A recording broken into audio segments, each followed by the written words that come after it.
கிறிஸ்துவுக்குள் பிரியமானவர்களே, உங்கள் யாவருக்கும் ஆண்டவராகிய இயேசு கிறிஸ்துவின் நாமத்தினால் என் அன்பினல் வாழ்த்துக்கள். இந்த அருமையான நாளிலும் ஆபகுக் 3வது அதிகாரம் 18வது வார்த்தையின் மூலம் ஆவியானவர் நம்மோடு கூட பேச விரும்புகிறார்.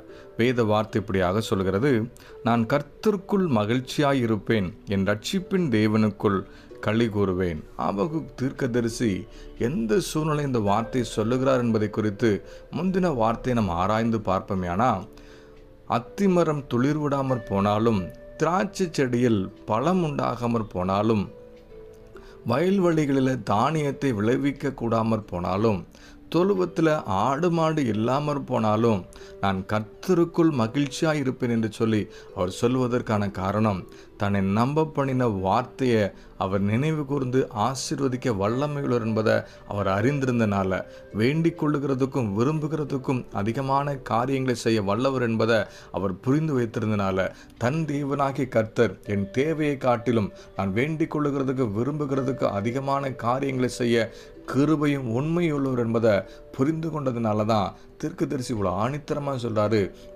நான் கர்த்தருக்குள் மகிழ்ச்சியாக இருப்பேன், என் தேவனுக்குள் களி கூறுவேன் என்று சொல்லி. நம்முடைய வாழ்க்கையில் ஏற்படுகிற சின்ன சின்ன போராட்டங்கள், எதிர்பாராத வியாதி, நம்முடைய தேவைகளின் மத்தியில் நாம் எவ்வளவாக கர்த்தருக்குள் மகிழ்ந்து களி கூர்ந்து கொண்டிருக்கிறோம், நம்முடைய விசுவாசத்தினால தேவனை பிரியப்படுத்துகிற வாழ்க்கையை நாம் வாழ்ந்து கொண்டிருக்கிறோமா என்பதை ஆராய்ந்து பார்க்க தான் இந்த வார்த்தையின் மூலமாக ஆவியானவர் இன்னைக்கு நம்மோடு கூட பேசி கொண்டிருக்கிறார்.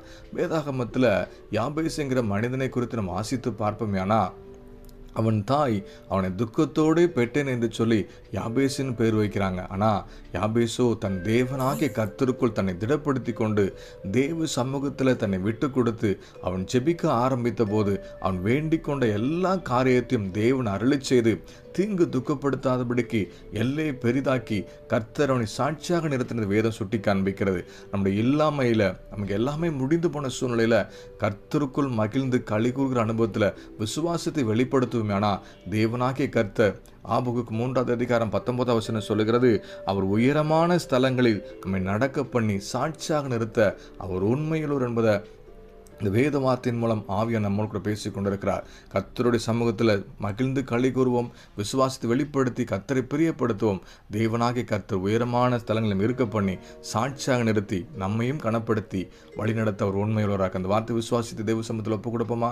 நல்ல தகப்பனே, என்னுடைய இல்லாமையில் உம்மிடத்தில் மகிழ்ந்து களி கூர்ந்து எங்கள் விசுவாசத்தை வெளிப்படுத்தி கர்த்தரில் வைத்திருக்கிற ஒவ்வொரு ஆசீர்வாதத்தையும் சுதந்திரத்து கொண்டு உங்கள் நாமத்தை மகிமைப்படுத்த கிருபை தாங்க. இந்த வார்த்தை விசுவாசிக்கிற பிள்ளைங்க வாழ்க்கையில் கர்த்தர் தாமை போதுமானவராக இருந்து வழிநடத்த வேண்டுமாய் இயேசு நாமத்தில் ஜெபிக்கிறோம் எங்கள் ஜீவனில் நல்ல பிதாவே, ஆமேன்.